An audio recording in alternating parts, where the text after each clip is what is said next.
What's up, Painless Flipping podcast listeners? Before we dive into today's episode, I've got something special for you. Recently, I had the pleasure of joining an amazing podcast, and I wanted to share that conversation with you all. It's a fantastic discussion you won't want to miss. So without further ado, let's jump into that crossover episode and hear what we had to say. Enjoy.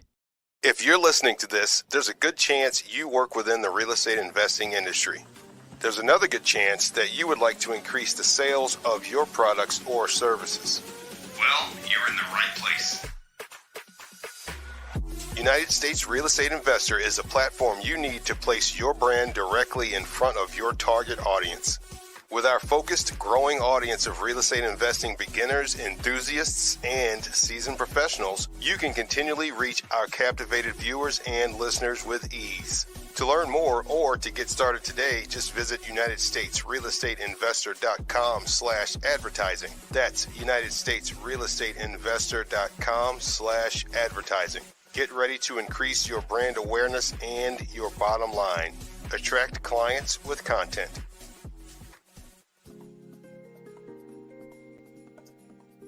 Hey, welcome to This Month in Real Estate Investing. Got another great show. In this episode, we'll be covering a variety of news items, including from transactions to interactions, what's next for experiential retail, United States' first Bitcoin real estate marketplace launches through Coinbase integration, and Sam Zell thinks workers will return to the office. All this and more on this episode of This Month in Real Estate Investing. Let's start the show.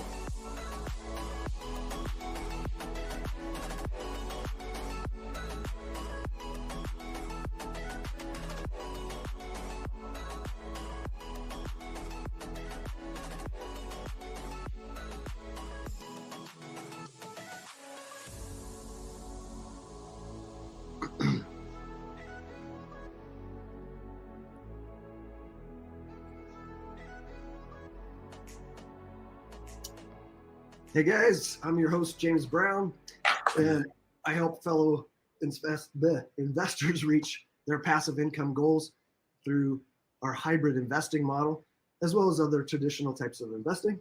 Reach out if you want to learn more. If you're watching live, feel free to comment and ask questions. We'll get those comments and questions and can reply. Our guests today are Dana Jones and me. We had one, I think he was scared to come on. He decided not to come on in the last minute, and another maybe late. I don't know. We'll see. So, Dana, we've never met. Why don't you introduce yourself and just kind of give us your background and what types of investing you focus on? Okay. Hey, what's going on, James? Nice officially meeting you. My name is Dana Jones. Right there, my place card says Legacy Builder Club, but I'm the co-founder of ePlanet Mortgage. So in ePlanet Mortgage, we're a mortgage company. We're a residential mortgage company. We also do commercial real estate because I'm a part of like a lot of real estate masterminds. And I'm noticing that in my real estate masterminds, we actually focus on fix and flips, but we start to do like commercial syndications. So that's why I have the Legacy Builder Club right there, because I started my mentorship program in real estate like a good month ago. So the Legacy Builder Club has been growing, and I've been actually teaching others how they can get into real estate from residential fix and flip, from doing a BRRRR method, which is buy and hold, and also do commercial syndications, whereas though you need to actually raise private capital for those deals right there in commercial. Oh, fantastic. Cool. Well, let's just jump into the news then. Let's go. From Forbes, housing market predictions for 2023. Are home prices finally becoming affordable? This was a good long article. They dove into a lot of stuff. Dana, did you have any thoughts on, or opinions on that article right off the bat? Yeah. So you said our housing prices being affordable. Right now they're trying to push us through like a recession and all that good stuff, but the housing market is still going up, and believe it is still affordable because, you know, a lot of people still, because I live here in California, a lot of people are buying homes cash, which means they actually had to do something to get that cash to buy these homes. So they are affordable because your house is it's like your bank. So, like a lot of people, they invest in, the stock market, they invest in Bitcoin. And then once you do get a piece of the real estate, like I tell people over in California, even if you get a condo that's like 400,000, you might have to go in it with, with your girlfriend, boyfriend, a buddy or something like that. But once you do get that condo at that $400,000, it's going to appreciate. So, you're going to actually make money off of that asset. Yep, 100%. Yeah, I'm just kind of looking through my notes here. No problem. They touched on rates being lower than where they started a little while back. Hopefully that does happen, because that really helps affordability. Yeah. Well, you saying so the rates. So like I say, well, if you look over here, right here, we had this the mortgage company E-Planet Mortgage. So I'm actually watching the freaking rates like each and every day, kind of sort of. So the rate is like the stock market, so it has been fluctuating, but I guess the whisper thing is the rates are supposed to be going down in like a year to like a year and a half to maybe 2 years. So I believe we're going to have a big refi boom. So the reason why the rates were going up was the Feds were trying to stop the all the spending and cause inflation and all that good stuff. But people are saying, hey, I still had to have a place to live. And in real estate, you can either rent your property, you can buy your property, or you can be homeless. So people are just still kind of coming together and just some way somehow coming up with the money to get that real estate, and they'll actually be in it at a high rate right now. And once it comes down in like a year and a half or 2 years, they can actually refinance and take out the cash in which they use to get into that particular property. Yeah, and I've heard some lenders are doing free refis. They're just, and I get that. Like, they're not doing any loans. Like, you gotta do something to generate some traffic. So, yeah. I mean, well, I guess it depends on even in real estate investing, because in real estate investing is all about your strategy. So like I say, I own property in Los Angeles and also own property in Baltimore and Augusta, Georgia. So my strategy over here when I'm buying property in California is that's like my bank, because, it's not going to cash flow. So you might buy something for like $1 million here, and, your mortgage might be $5,000, whereas though your rent is like, your rent you could be losing. Your rent could be like $4,800. So you can be losing $200 a month. But in the course of a year, that property is going to go up from anywhere from like $150,000 to maybe $200,000. But if you go over to East Coast, is a different strategy. You might get something for like $200,000. Your mortgage could be $2,000, and then your rent would be like $3,000. So you'll actually be cash flowing on that. So it's all about whatever strategy you want to do. So I say all that to say is I'm a part of a real estate investing mastermind. I'm part of like several masterminds. So even though the rates went up and the market started to slow down, my investor friends, they still had to do what we call a DSCR loan. So they actually had to have a 1-year term for their fix and flip product, but it had to come out of there. So I still was doing like a lot of refinances, and I'm still doing refinances to this day. So it's all about, where you position yourself at. So it might be a little slower testy. We're doing conventional FHA or VA, but from an investment standpoint, it's on fire. Yo, sorry guys, didn't mean to interrupt. What's up, Nathan? Yeah, welcome, Nathan Payne. This is the podcast. We all just jump in like we came in like a ghost. What's up with you, big guy? What's going on? Sorry, guys. I was just wrapping up on a call I do with Batch Leads. I don't know if you guys know Batch Leads, but I like using their service, so I do a call with them once a week. Gotcha. Cool. Well, hey, what kind of call was it? Affiliate call? It's a training call. I kind of show people how to use the service and how to get get potential opportunities out of using their software. Yeah, Batch pretty cool. Yeah, I like Batch. Yeah. Hey, Nathan, why don't you, since you just jumped in, just kind of give a background on yourself and what kind of investing you do? Yeah, of course. What's up, everybody? My name's Nathan Payne. Apologize for being a little late, but my what I do is I wholesale, but I do kind of a different strategy than most people, or at least how I was taught. When I first started wholesaling, like I was like gung ho, I was knocking doors, cold calling, doing everything I could to find a potential deal, and that's kind of how I thought you started this game. It's just like, got to go find a deal. You'll be able to find us someone to wholesale to. But now what I do and what I teach, and specifically in my business and what I teach people I work with, is you got to know who your buyer is. You got to know who the end client is, and that is the buyer. So what I do now is I work with buyers and I find out exactly what they need, and I develop amazing relationships with them where I can just call them and they'll answer right now. And I run deals by them. So half the time I don't even have to lock up properties. before I know what I need to offer or who will buy it. So that's what I've been doing. Been wholesaling for about 5 years, but this strategy has really helped me to save money on marketing, be more targeted, and that's what I do. It's called painless wholesaling. So yeah. Cool. Are you in just one market, or are you virtually wholesaling? Yeah, so I specifically do this in Salt Lake City, where I work with my buyers, and then I have a virtual assistant who does it in Atlanta, where he's specifically working with hedge funds and buyers in that area. And then if students or people JV and they bring opportunities that are like really good across the nation, I know how to dispo nationwide, so I help them. So I pretty much focus where I'm at, but it's wherever the deal is, to be honest. Yeah, cool.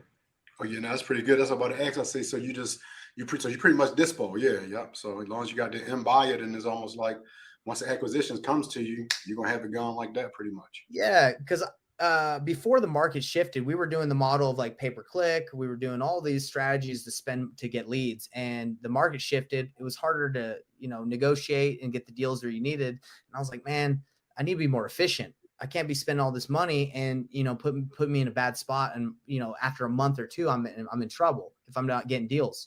So I was like, how can I do this efficiently? And it was really just came to me as like, what was I doing this whole time to like have revenue go up, even when we weren't getting deals? Was like getting deals for free, right? On market, negotiating through networking. So yeah, that's kind of how I decided to go more into this. That's great. That's great. I love it. Let's jump into the next news item. From commercial property executive, from transactions to interactions, what's next for experiential retail? Did you guys have a chance to read these news items? I perused through them, but if you have any comments right off the bat. So you said what's next? So as far as commercial, you said what's next as far as retail? Experiential retail. Okay. So basically what they're talking about is, online retail has been killing brick and mortar, right? Yeah, it's booming. For sure. So, man. But there's still a place for brick and mortar, and that's the experience, like a way to really connect with customers and help build the brand through multiple strategies. And it was interesting, they were talking about how even Gen Zers, very connected digitally, right? They still crave and want that personal experiential kind of experience. Yeah, that's everything pretty much. Yeah, that even in wholesaling and what I do for my mentorship program and mortgage, that personal touch, that personal feeling is everything, because people always like to do business with people who they know, like, and trust. So I mean, as far as retail, I know these big chain stores are not going anywhere, such as, like a Nordstrom or Macy's. But when I do go to the malls and stuff like that, I do see some of these other brick and mortar stores that haven't, like you said, established a big brand. I see them kind of dwindling away pretty much, because everything does seem like it's kind of like online, and, we're going to like robotics and AI and all this stuff right now. Sometimes I feel as though I'm living in the Jetsons. I mean, I don't know if I'm telling my age, but I remember it was the Jetsons and the Flintstones. Even how we're sitting there having this conversation now with the podcast, I just feel like it's George Jetson and Mr. Spacely pretty much. So it's like it's got to be prepared for whatever the future brings, pretty much. Mm-hmm. Yeah, it's interesting because I have an office as well, and I've always considering just getting rid of it. I'm like, man, I can just do everything from home now, right? But yeah, it depends on the business, right? Like the way I do business, it's like, do I really need to have people come in like in a brick or mortar? And the thing I like about having an office for me that's outside of my home, I'm actually in my home right now, but it kind of gets you in a different mindset. So I think as you hire out people and you grow a company, you got to really take into account, like, having them leave their home and come to a place. Does that help them like kind of get more, more synergy and more of a mindset that it's time to work versus stay at home and eat whenever you want? Now, yeah, I like what you're saying. Or that does make sense, because when I do work from home, it's almost like you take when you're working in your offices, you see I'm in my office. Mm-hmm. When you're working in your office, you probably have like one coffee break or something like that. Sometimes you might even have like one lunch break if you even had time to have lunch. But when you're working at home and you're like in your shorts and all that good stuff, pretty much you have like 10 coffee breaks, you're having like 3 lunch breaks. So it's almost like, because it's like you don't feel like you're kind of being accountable to nothing. So the office field does make you be accountable, and that's everything. Yeah. So I think a lot of companies will go back to the brick and mortar just because I think I would have to look at data, right? But I would probably say it's not as efficient to have people work from home. Yeah, we'll get into that on the Sam Zell article. Okay. All right. Yeah.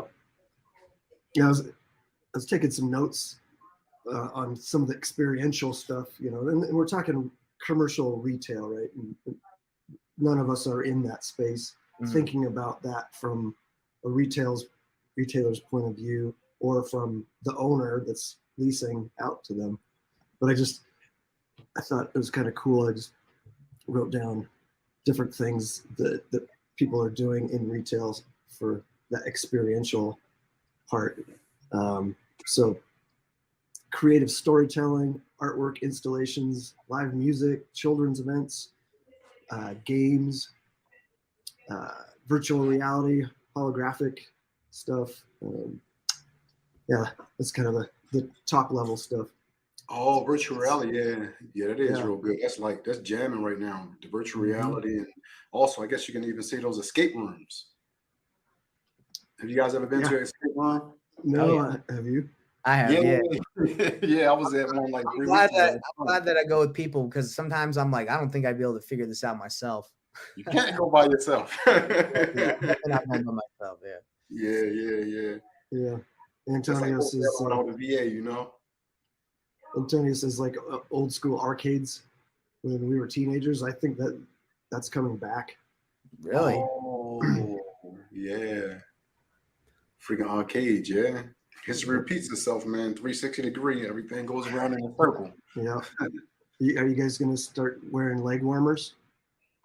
Oh man, actually, not for fashion. I actually had to get some like spandex legs. I guess they're leg warmers, but spandex because I do jujitsu in the morning. So I'm starting to rock some of those. If that's those little tights, right? That's what leg warmers are. They're little tights. No, they're like more fluffy. Oh, never mind. I thought leg warmers were like the little spandex stuff. My bad, guys. You're too young. Yeah, my bad. I never messed with leg warmers. Yeah.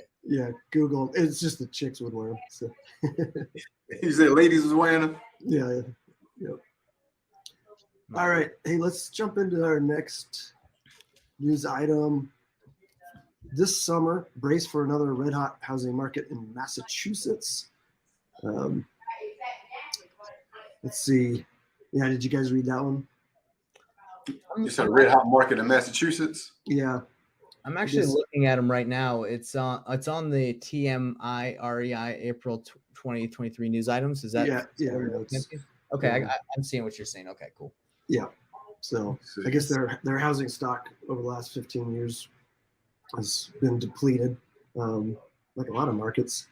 Let's see, at the end of March, there were 4,157 single-family homes. In February 2008, there were 33,000. So vastly different. Interesting. Yeah, I'm looking at it right now. Yeah. Oh, okay. I'm okay. The summer brace for okay.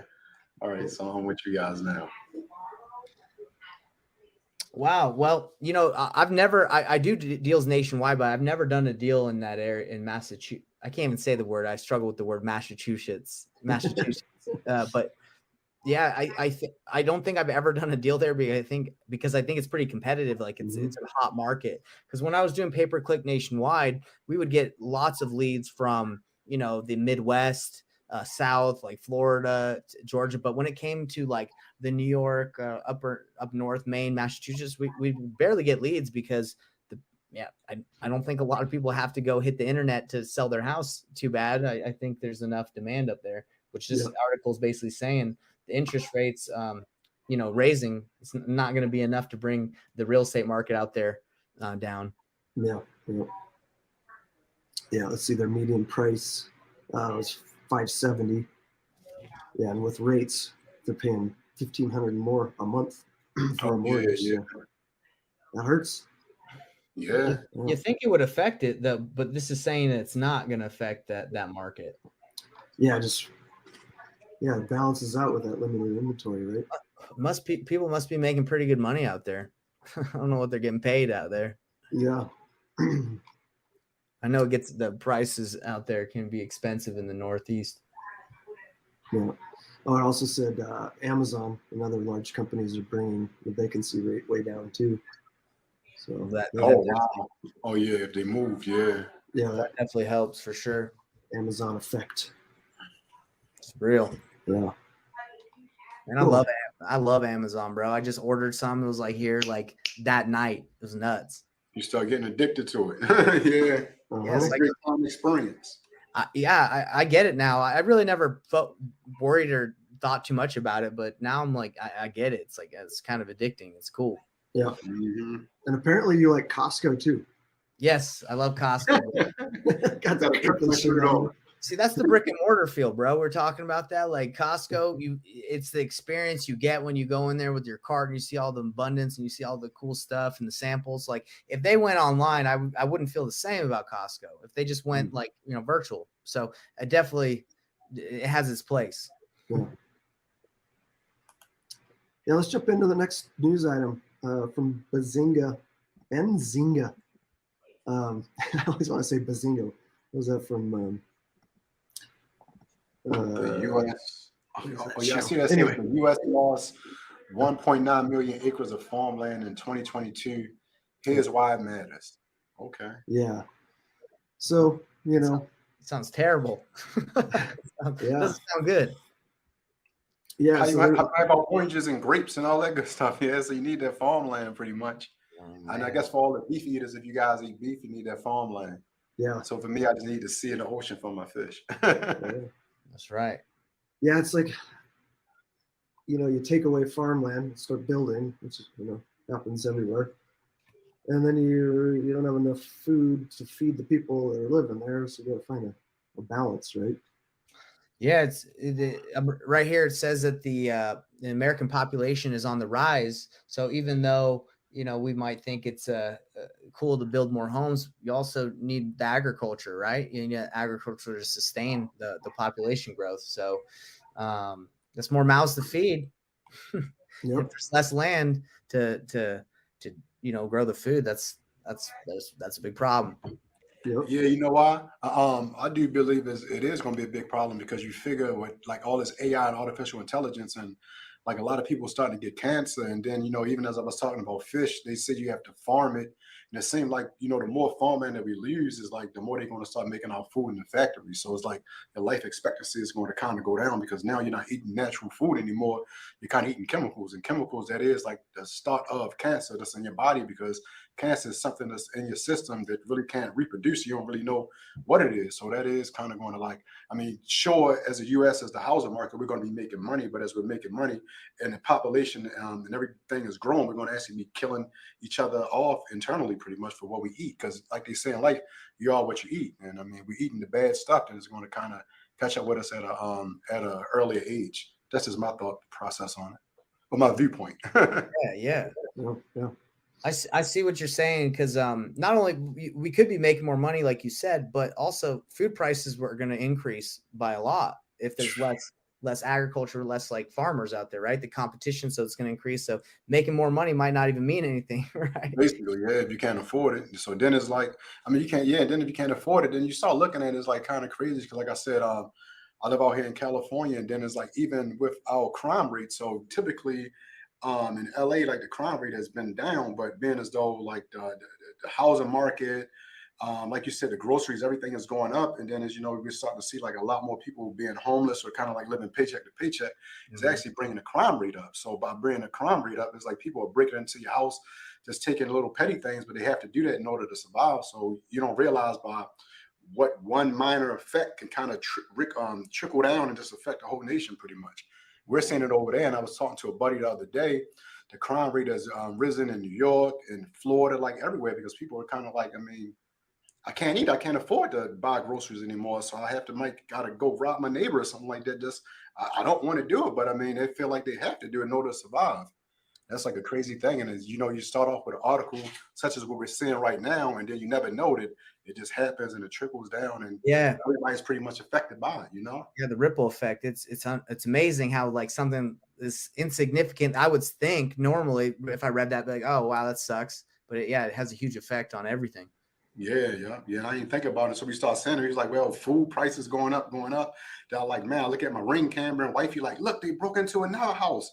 Went in there with no mask on, and we live in a great neighborhood, but it's like people just come out there just to do it. It's like you can get upset with them, but it's like at the end of the day, like, man, I mean, it's kind of hard for them to survive. So I can kind of understand. I don't want to understand because you're breaking into my house, my neighbor's houses, but it's like survival to fit. Only the strong survive, and it's like that's how it is when you get to like a capitalistic society where as though everything is money, money, money. You don't realize how the regular 9 to 5 people are affected by it pretty much. Yeah. No. You know, one thing in that article that it pointed out, that with less land, the value is going up, same as limited inventory for single family homes. So there's actually, you know, that's something to look at. And it was saying too, there's some REITs and other platforms like Acre Trader and Farm Together that allow you to go in and invest in land. So something for people to think about. Hey James, I'm gonna tell you one thing we can do. I guess offline see if Nathan can kind of find me something over there, like in Georgia or something like that, a couple apartment buildings, so I can invest in some commercial. So that way, right there, if we need to, you know, have some sort of farmland or something like that on that commercial property, we can actually do that. So man, to holler at you, because that's what I do. I invest in apartment buildings. So Nathan, hey, yeah, that's something that hey, you want to look out for. Hey, yeah, man. Apartments are that's a hot commodity right there. Multi-unit, I love it. Yeah. Hold up, James. We mean to get off a topic. Let's get back on topic. All right, let's go. Actually, let's take an ad break. Hear from our one of our sponsors. Hey, it's me, Antonio Holman, founder of United States Real Estate Investor and producer of This Month in Real Estate Investing. Are you ready to ignite your financial freedom with what has been called the hottest REI strategy around, or should I say strategies? Enter Jason Palliser's 2-day investment blueprint, where you will learn the secrets that the real estate investing community doesn't know because they never had a reason to before. With Jason's 2-day investment blueprint, you will learn how to tackle real estate deals with over 40 different strategies, which means your chances of losing another deal nearly disappears completely. In Jason's 2-day life transformation intensive, you will learn how to generate more deals, close deals faster, win more deals over other investors, multiply your real estate deal strategies, and much more. Jason's 2-day investment blueprint can help you grow your REI business to 6 and 7 figures faster with much less aggravation. If you want to learn how to invest in any market in the United States, even the tough markets, and close multiple deals per month, visit 2dayblueprint.com. That's the number 2dayblueprint.com. And make sure you tell them you heard it here on This Month in Real Estate Investing. Don't believe the no more good deals hype and visit 2dayblueprint.com today. Now, back to James with This Month in Real Estate Investing. All right, let's get back to the news from Commercial Observer. WeWork fighting to remain traded on the New York Stock Exchange. The stock actually first dipped below $1 in early March and jumped back up soon after, and then fell again. March 22nd, it was at 48 cents a share. So, have either of you guys used WeWork? Yeah, I have. There's I think there's a competing company here in Utah. I actually worked. I think it was called Vivo Offices is where I worked. It's kind of the same style. I might have even worked at WeWork. For the last 5 years, I've kind of tried these different spaces because they're pretty affordable, and then they're month to month, so you can bail, if you want to try something else. And yes, I've worked at them, and I think the business model makes sense. It's like, hey, not everybody wants to commit to a lease. Not everybody wants to, go through that whole process. So it's really easy. You just pick a place, you agree on a month to month, or you can agree to a year. So I've done it. Seems good. I didn't know that they were going under or not doing well. It says in this article that they're, risking getting taken off the stock exchange and going into penny stocks, and they don't want that to happen. So I'm really wondering what's, the article doesn't explain too much about why they're not successful as a business model, but I think it makes sense. Yeah, I mean, I didn't know it was going over neither because I never was at WeWork, but I was in Spaces in Hollywood, and I mean, well, now that I think about it, because I moved like 2 years ago, and at Spaces, the prices did start to like go up, so we were like the last ones to leave.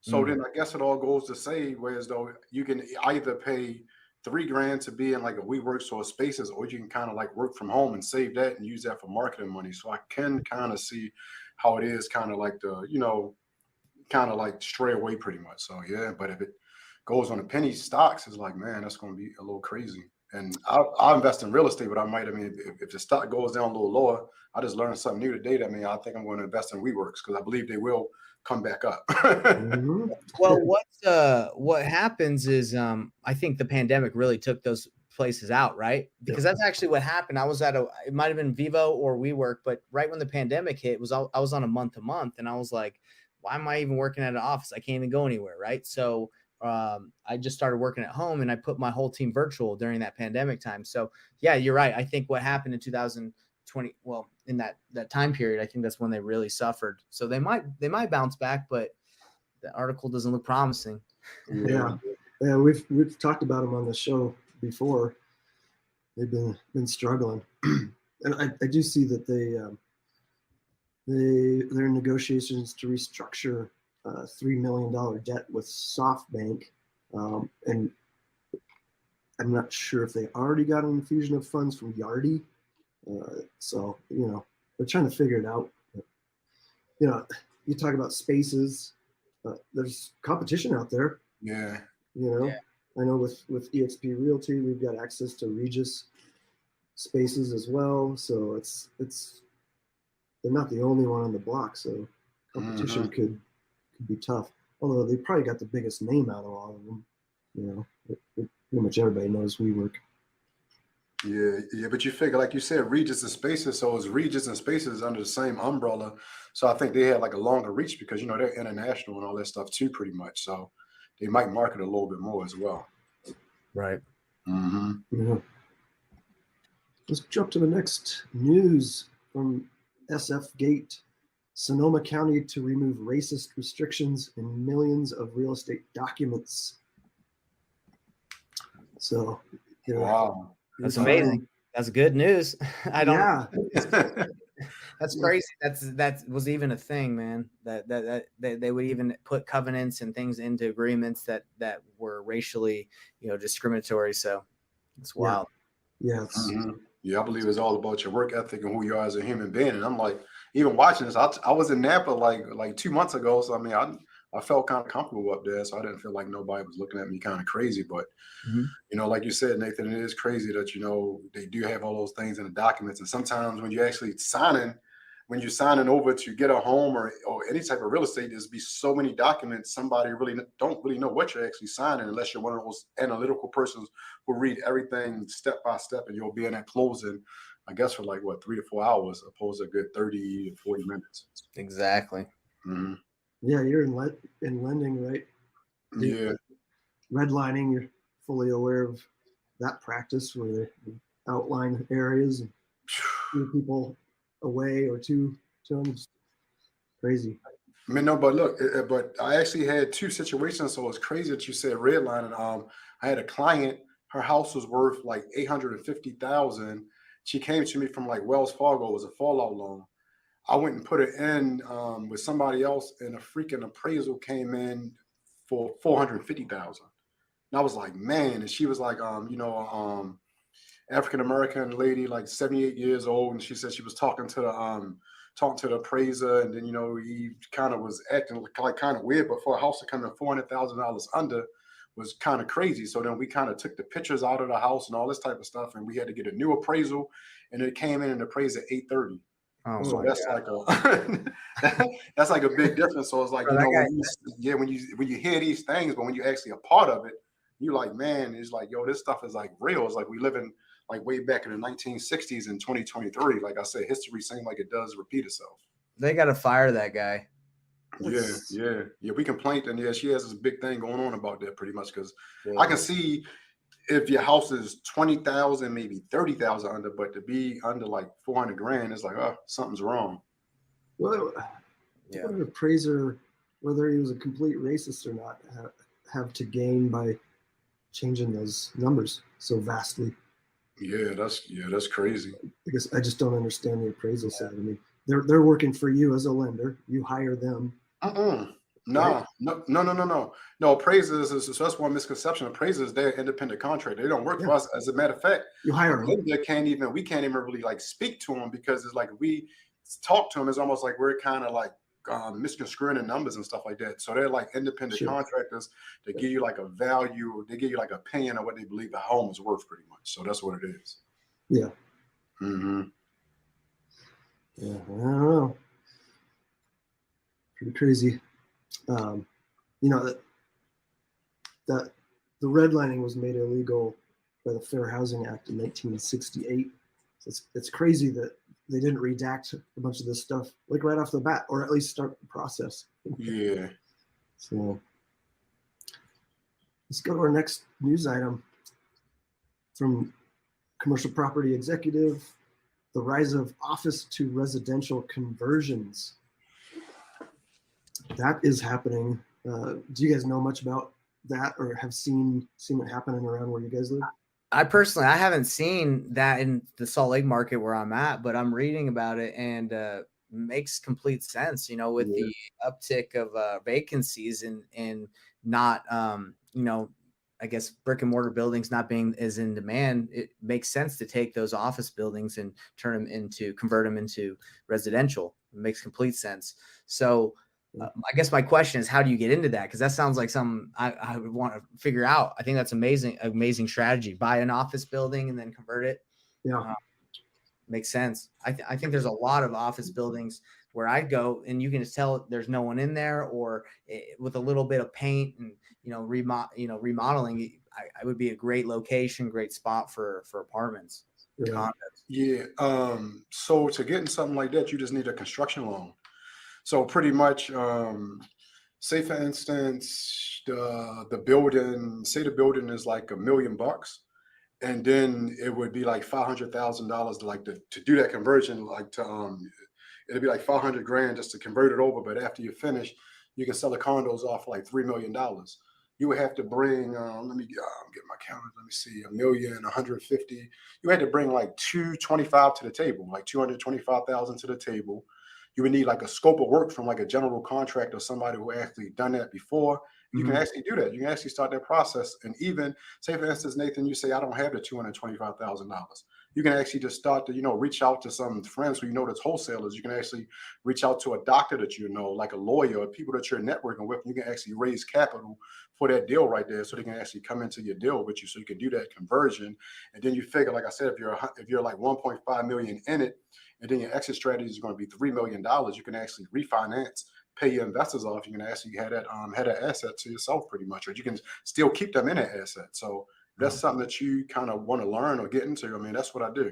So that's why I say the Legacy Builder Club, we show others how they can get into real estate using your money, or you can actually raise private capital. And then, I have the mortgage coming, so we can actually fund those deals too. So that's kind of like, I think you missed it a little bit when me and James was talking, but that's kind of like there pretty much. So that's amazing. I got you. So would you know what areas of the United States are allowing this office conversion? Like, do you specifically work with office conversion to a residential, or are you talking like apartments and other? No, so office conversion, even like in the area where you're at, even where you are, the only thing you have to do is go with the city planning board and just see if you're allowed, if you can convert this office building over to residential. So if it's in a commercial district and things, and it's just going to be like a lot of red tape that you have to go through.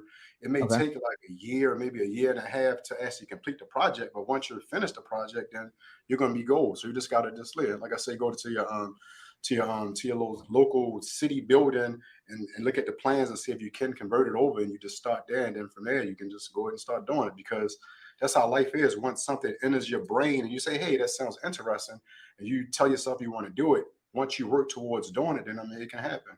It's happening for them, so it can happen for you as well.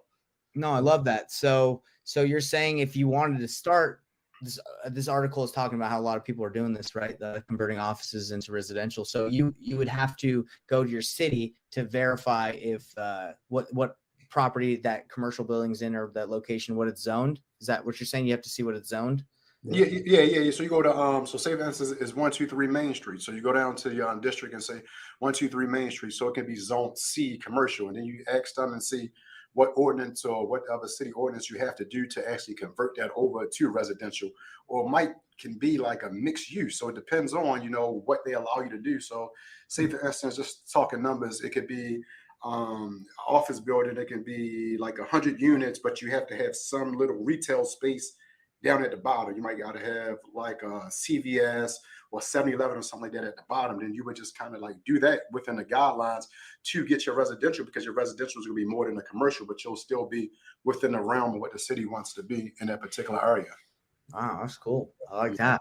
Well, Antonio put in the notes the National Enquirer building in New York City is now being converted to residential.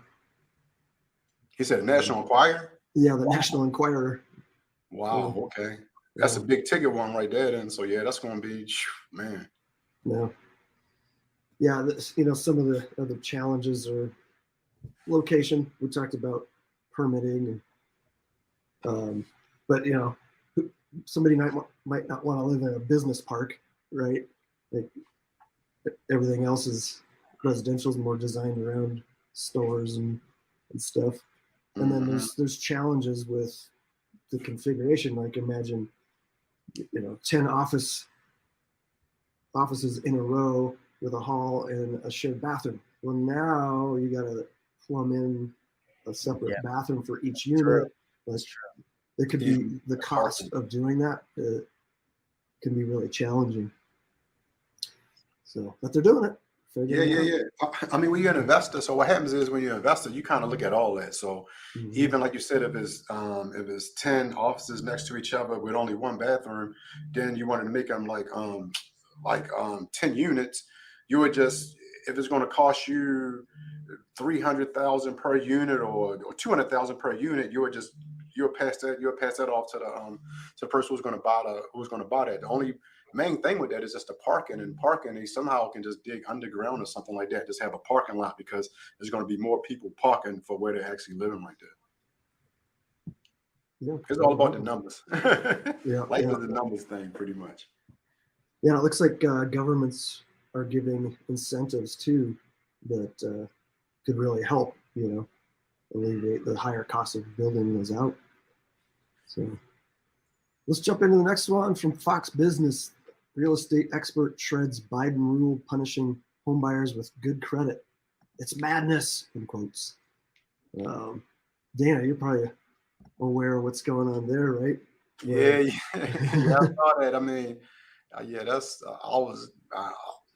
that kind of made me a little speechless. It's like, I mean, in school you got good grades and they gave you candy and stuff like that. Now you get a little older, you get good grades because it's a good credit, and you say, hey, you got to pay more for the people who are not keeping that credit up. But I mean, I don't really. It kind of confuses me a little bit, pretty much. So we're gonna actually see how that goes within the coming months.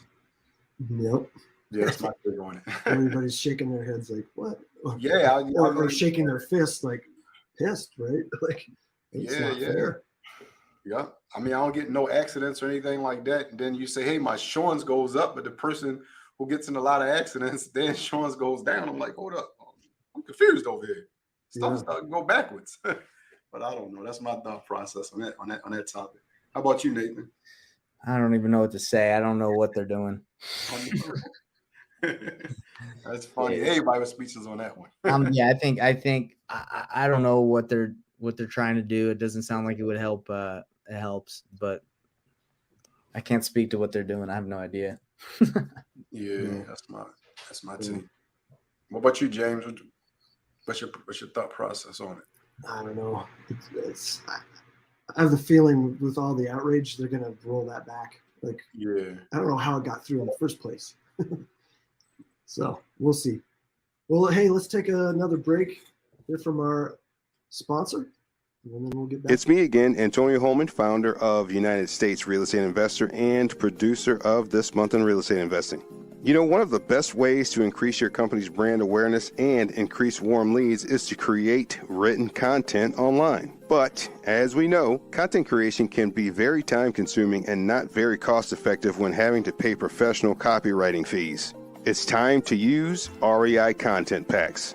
REI Content Packs, done-for-you content packs give you the tools, flexibility, and cost-effective way to increase your brand's visibility and online presence without spending hours or even days stressing on what to create. REI Content Packs are a collection of high-quality, ready-made real estate blog articles exclusively created for the real estate investing industry. Can you imagine the possibilities if you could do 2 to 3 more deals per month without increasing your ad spend? REI Content Packs can help you do that.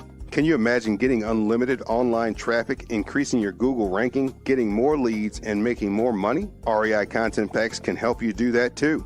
To get started increasing your brand's content and lessening your workload, head on over to thismonthinrealestateinvesting.com/REI Content Packs. That's thismonthinrealestateinvesting.com/REI Content Packs. It's time to get off the online marketing hamster wheel. Try REI Content Packs today at thismonthinrealestateinvesting.com/REI Content Packs. Now back to James and This Month in Real Estate Investing. All right, welcome back. So from Bitcoin Magazine, United States' first Bitcoin real estate marketplace launches through Coinbase integration.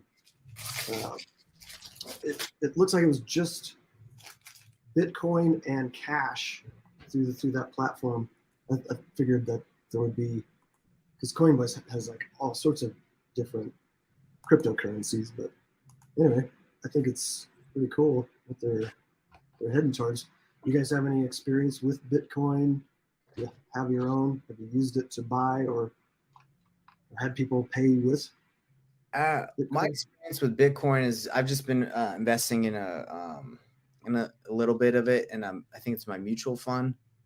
I'm not very what's the word, like versed with stocks. I just put a little. I do dollar cost average. I think that's the word for it. You just like every day you put in the same amount. And it's actually investing in crypto. Yeah, you can. There's specific ones that you can invest in that do Bitcoin. I can't remember like the ticker number or whatever, like the stock symbol. But I've been doing. My brother-in-law, he's all about the stocks, and he's just like, do this. So I'm like, all right, I'll put money in it, and it was crushing it during the pandemic. Right now, I can look right now and see where it's at. Don't look. You don't look. Is it bad? See, I don't even look, bro. I just know, hey, it's a long play, and I got to put some money somewhere. Yeah. I actually logged into Coinbase because I've got some XRP in there just to see it. Yeah, it's doing good. It's almost double what I paid. Came back up. How much is Ripple at right now? What's that? You said you had got XRP. How much is Ripple at right now? I know they was going through the SEC thing or something like that, but did it shoot up once they went through all that? Ripple, XRP? Yeah,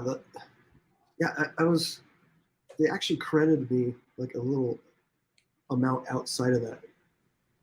Like I don't know how to explain it. I don't know what's going on. I'm just like, hey, there's some extra money in there. And it must have been from that lawsuit. But I'd heard that might still be going on. Oh, wow. Okay. So I'm not sure. But I don't know. We'll see. It's like, that's the only crypto I've bought is that. And then all of a sudden there was like this whole lawsuit around. I'm like, what's going on? And of course there was a hot tip from a friend of mine that's way into it. So, oh yeah. At least it's up and didn't go poof. So that's a good thing right there. Yeah. Yeah. I actually took a class, continuing education class for realtors on crypto and blockchain. It was really interesting. I think it's really heading in the right direction, especially just the blockchain technology. Right. Makes it just so much more secure, faster, cheaper, all of that. Then the value and stuff of the actual cryptocurrency, that's a whole other subject. But the They're saying the technology, blockchain. They're saying the blockchain might be trying to take like the title companies and stuff out because they're saying that you can do like the smart contracts and all that type of stuff on the blockchain. So yeah, go for you need title I think that'd companies be now. amazing. Yeah. Or at least support them and just make it faster, because title companies and the whole process in the back end is it's slow to change. There's a lot of things that could be improved for sure. There's a lot of moving parts. Yes, there are. Mm-hmm. Yes, there are. Hey, where are you EXP at, James? I'm in Colorado. Oh, okay. All right. Yeah.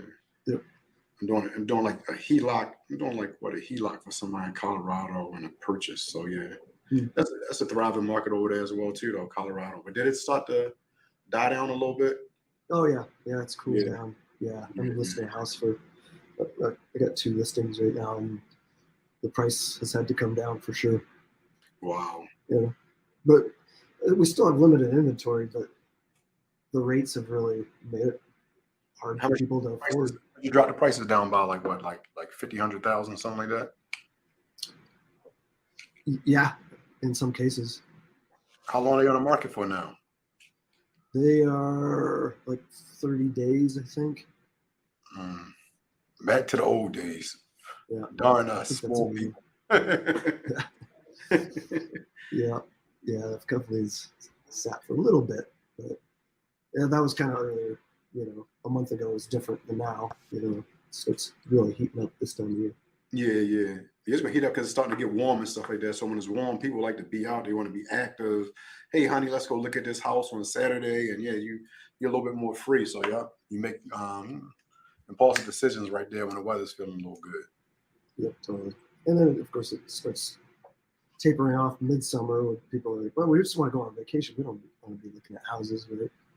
So this is the hot time. Yep. Get it while it's hot. Yeah. Let's jump into this next article from Globust. Sam Zell thinks workers will return to the office. I don't know if anybody knows who Sam Zell is. He's a commercial real estate legend. And I guess he was in front of a group of NYU grad students and kind of giving them the hard truth that everybody's going to have to go back to the office. A lot of younger people just think, oh, it's going to be great. We can. To get more productivity, you want to get. I guess what Nathan was saying earlier, you want to get more productivity and things of that nature. Have somebody being accountable, and you're not kind of just like, because typically when you're not in the office, you're calling on the telephone do customer service. You're hearing dogs in the background, kids crying, and all that type of stuff. And sometimes you might be on hold for like an hour or 45 minutes, but it's something that you really need to do. So you have to stay on hold for 45 minutes or an hour. So you back in the office, you're going to see the productivity and the numbers are going to start to just rise. It's going to be like better for everybody, truthfully. Right. I agree. I think they're going to start making people come back to see that productivity. Plus, they have these softwares that you can like monitor people's like work, but there's nothing like being able to be in the same room with somebody and listen to their calls, especially if you're training them on something like versus, virtual training. Yeah, that's one point that Sam Zell was pointing out, like, especially new people to an industry, they're going to learn way faster if they're in person, can just, ask somebody right next to them, help them coach them along. Mm-hmm. So, makes sense. Let's see from Ben Zinga. Got that one right this time. You can only irritate short-term rental owners for so long. Is this the beginning of the end for Airbnb? Man, that's a good question. I thought I've been hearing a lot about, I don't have any Airbnbs. I do long-term rentals, but I've been wondering like what's been causing this Airbnb create like these issues. It's like people are still traveling. Even if travel goes down a little bit, I feel like Airbnbs still are pretty useful. But according to this article, it just says that the restrictions on neighborhoods is getting more difficult. If there's an issue with the tenant, Airbnb usually sides with the tenant versus the owner, and so and the fees are increasing. The Airbnb charges from the rents or for the stay. So I guess all that I wasn't aware of all those issues, but I guess if you keep on raising your fees, tenants mess up your property and the Airbnb doesn't have your back, I guess a lot of people are going to stop using them. Yeah, there's other options too, right? Yeah. VRBO. I think there's another one in Texas that a lot of people use. I can't remember the name of it, but I don't know. And it's just oversaturated too. That's making it very hard for people to make as much money as they were before. It gets to a point like there's so much management built into that, cleaning every day, every other day, or whatever. That's costly. So if it's oversaturated with a bunch of different units competing, you got to start lowering your prices, and then pretty soon it's not worth spending the money on. I have noticed that because I do travel a lot with my wife. We like to go to like national parks and stuff, and usually like a hotel now is way less expensive most of the time than Airbnbs because Airbnb, you have the fees, the cleaning fee, like it just adds up, right? And the taxes. So you'll be looking at an Airbnb that maybe it'll be like 150, 99 bucks a night or whatever. And when you check out, it's got like another $200 of fees. And you're like, what the heck? Might as well just go to a hotel or a nice place where I don't have to worry about all this. So. Yeah. Whereas you know what it is. And you're right though, even how you were saying is oversaturated. I have a buddy of mine.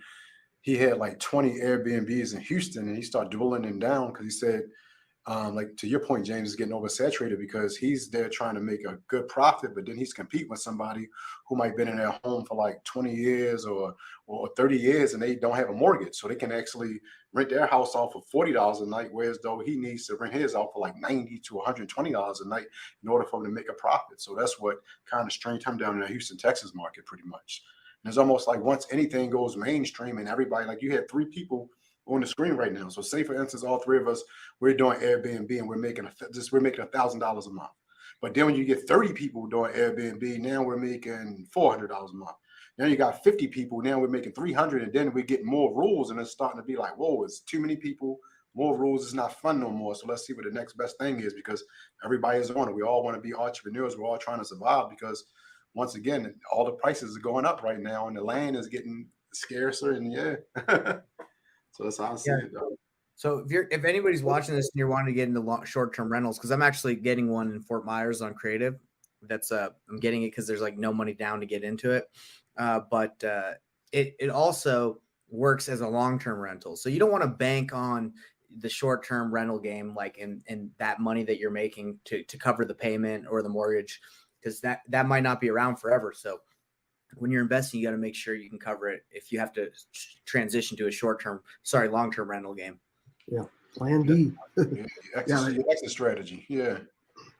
That's smart. I like that. Yeah. Like cities and HOAs can pull it at any point. And you're like, oh, if selling is your only option, that's not good. So yeah.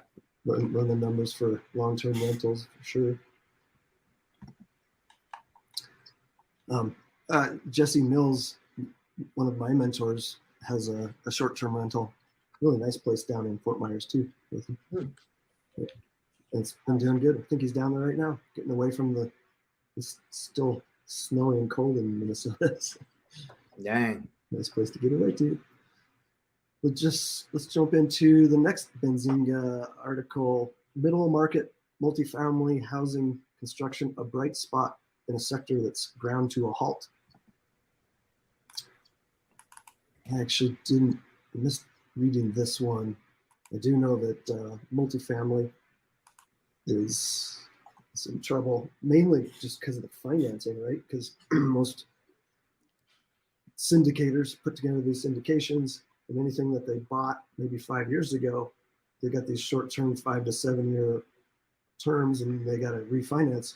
Now they're having to refinance at much higher rates. And it's a problem.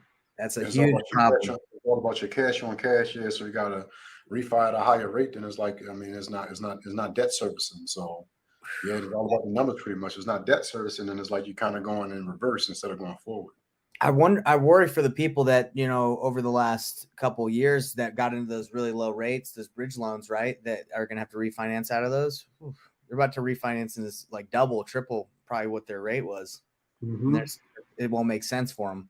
I was talking to one of my cousins in Arizona. He works for one of these, I would say probably. Uh-oh. His cousin in Arizona come and snatch him. He was telling the secrets. Don't tell us those secrets over there in Arizona. We lost Nathan. He might come back again like a ghost. Oh, there he is. It's back. Nathan, I don't think you're supposed to tell us your cousin in Arizona name. I think he came in and snatched you off the screen. Don't tell his story. That's right. The guys were like, cut him.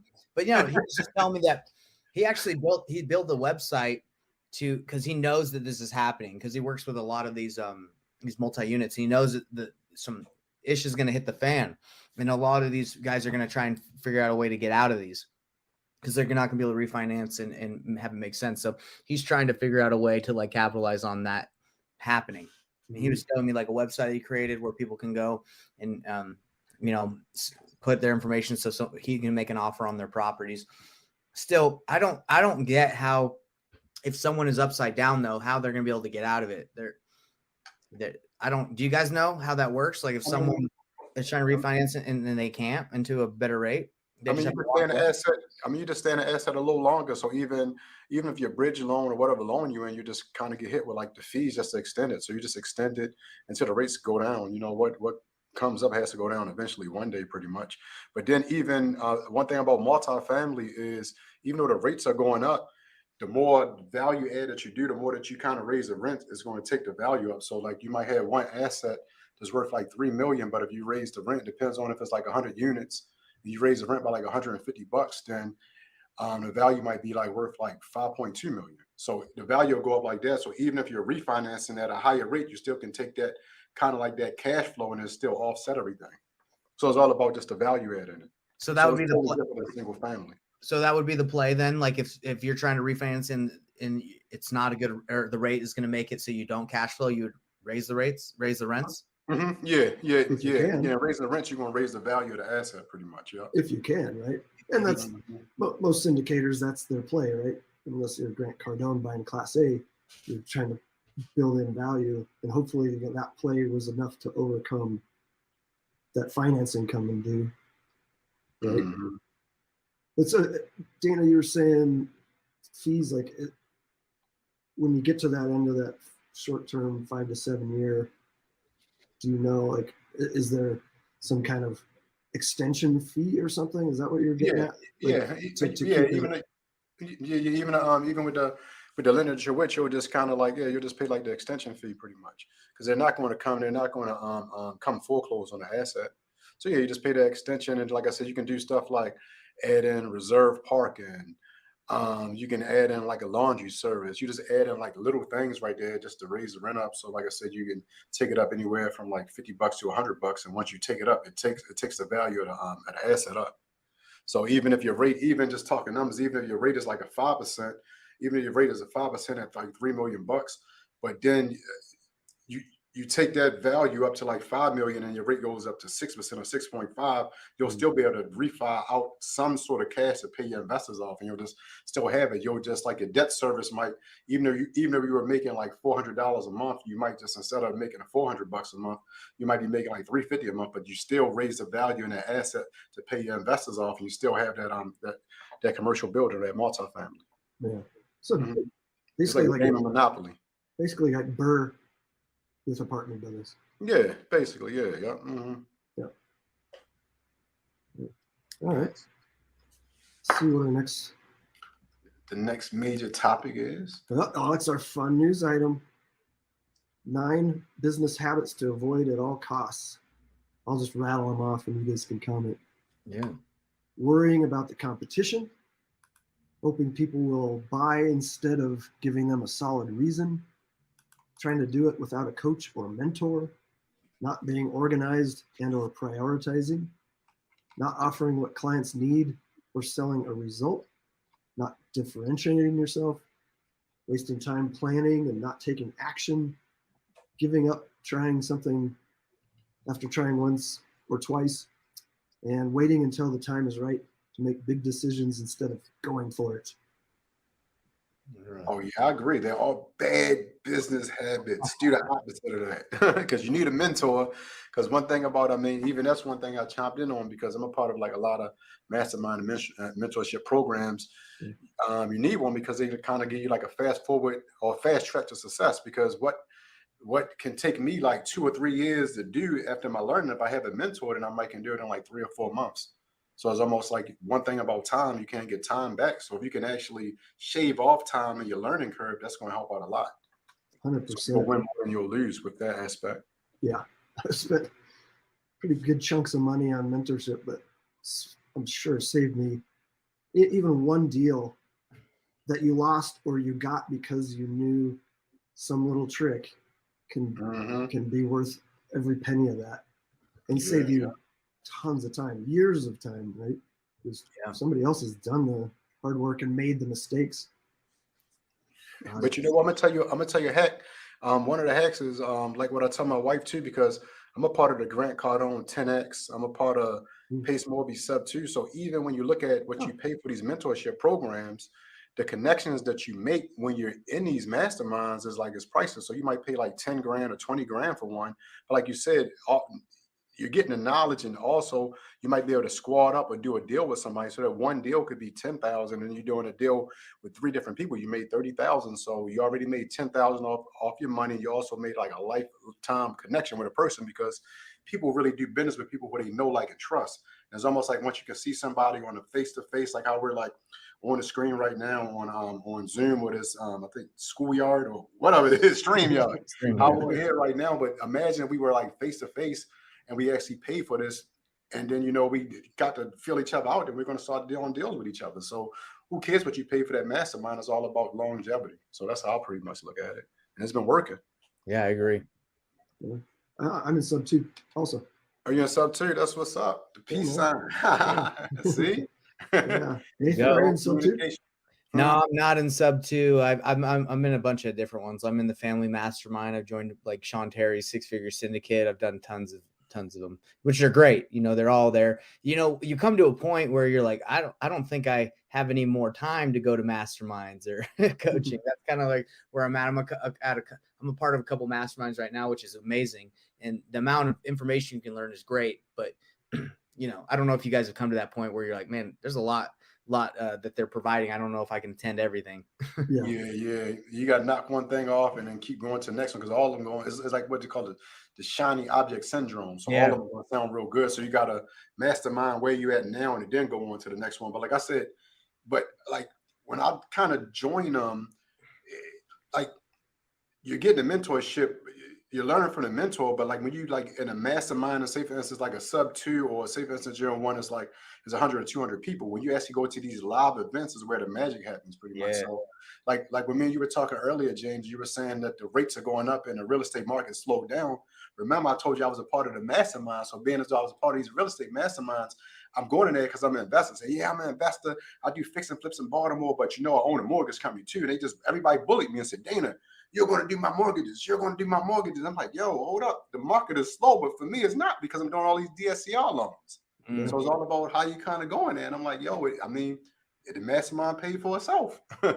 So true. So true. Awesome. Well, guys, that's the end of the show. Appreciate you being on here. I'd like to thank our sponsors, Jason Palliser's 2-day investment blueprint and REI content packs. Our guests have been Nathan Payne and Dana Jones. You guys have been awesome. In that same order, why don't you guys let people know how they can connect with you if you have something you can share? Sure. Yeah. So again, if you guys are interested in learning how to get started in real estate investing, and what I teach is the most profitable, efficient, and effective way to get started, especially if you're brand new, go to painlesswholesaling.com. So the link's right here. There it is. And I run a free master class every Thursday where I teach people exactly how to develop relationships with top buyers in their market, and how to find out what deals they need and how to make money.